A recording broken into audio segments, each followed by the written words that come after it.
الحمد لله.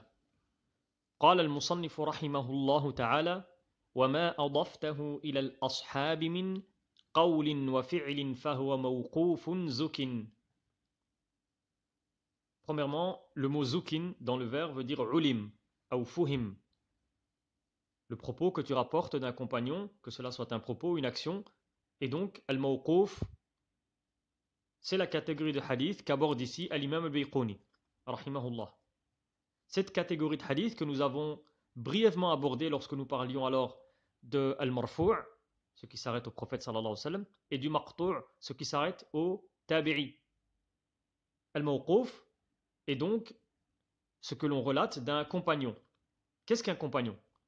As-sahabi, c'est celui qui a rencontré le prophète sallallahu alayhi wa sallam en étant croyant, qui a cru en lui, donc, et qui est mort sur l'islam. Al-hadith al-mawquf est donc ce que l'on va relater de cette personne comme action ou parole, et que la chaîne de transmission soit liée, continue, muttasila ou pas. Prenons un exemple que l'on peut retrouver d'un mawquf authentique donc dans Al-Muwatta. L'imam Malik rapporte de son professeur Ibn Shihab, qui rapporte de Salim ibn Abdillah, qui rapporte d'Abdullah ibn Umar radiyallahu anhuma. كان يكبر في الصلاة كلما خفض ورفع. Ibn Umar radiyallahu anhu, à chaque fois qu'il faisait un mouvement dans la prière, il disait Allahu Akbar, que ce mouvement soit dans la descente ou dans la montée.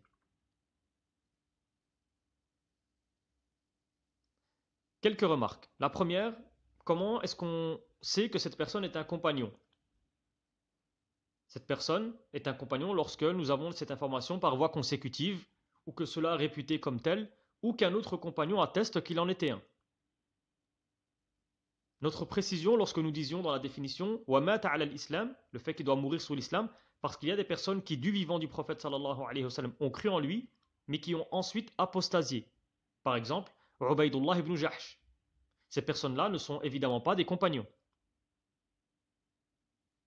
Enfin, le statut légal d'utiliser ce genre de propos en tant que preuve, les savants ont divergé sur ce sujet. C'est un sujet qui est étudié dans les fondements de la jurisprudence. Mais de manière générale, la majorité des savants disent qu'il est utilisable et qu'il a le statut de marfou'. Ce n'est pas l'avis partagé notamment par la majorité des shafi'ites ou un avis chez les hanbalites et l'imam al-Ghazali par exemple et l'imam al-Shawkani considèrent qu'il n'est pas une preuve. Wallahu ta'ala a'lam.